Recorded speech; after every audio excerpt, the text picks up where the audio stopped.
Kürdəmirdən salamlayıram. Bir dənə xəstəm var. Deməli, bu adam nədən qorxur? Qorxur ki, bunda ürək çatmamazlığı olar. Belə xəstələr maraqlanırlar axı. Yatan zaman əgər boğulma varsa, bu əlamətlər varsa, bu ürək əlamətidir. Və bu əlamətdə çox əfsuslar olsun ki, bu ürək çatmamazlığı gecələr olur. Gecə yatağa uzanan zaman başlayır, boğulur sanki. Bu da düşünür ki, bu hardansa bir-iki cümlə eşidib, bilir ki, boğulmadır. Bu dediyi əlamətlər sırf panik atakın əlamətləridir.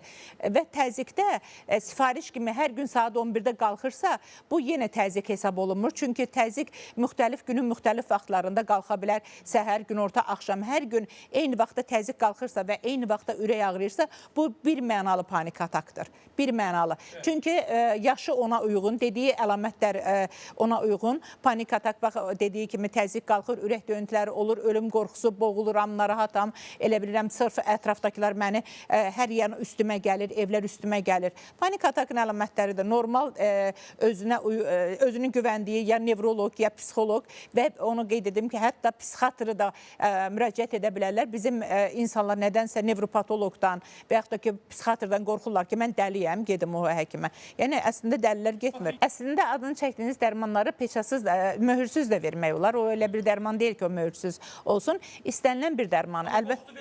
Əlbəttə, indi qorxub, indi düşünür ki, nə olar, nə olmaz. Amma ki, əlbəttə ki, istənilən bir dərmanı həkim təyinatı olmadan qəbul etmək həqiqətən cinayətdir. Çünki elə bir dərman ola bilər ki, adi görsənən bir dərman xəstə üçün ciddi bir fəsad verə bilər. O bizdədir. Baxım, görün, dünyanın heç bir yerində elə bir şey yoxdur ki, sən gedəsən, yaxınlaşasan ki, aptekə, mənim başım ağrıyır və yaxud da mən yoxsuzam, mənə bir dərman ver. İndi deyirsən, baş ağrı dərmanını belə deyirik, ona görə cəmaat çox zaman, məsəl üçün də gedir, başım ağrıyır. Bir də başdan gələndə qalaq-qalaq dərmanlar içir. Baş ağrısı asan bir problem deyil. 40-a qədər xəstəliyin tək bir aparıcı simptomu baş ağrısı ola bilər.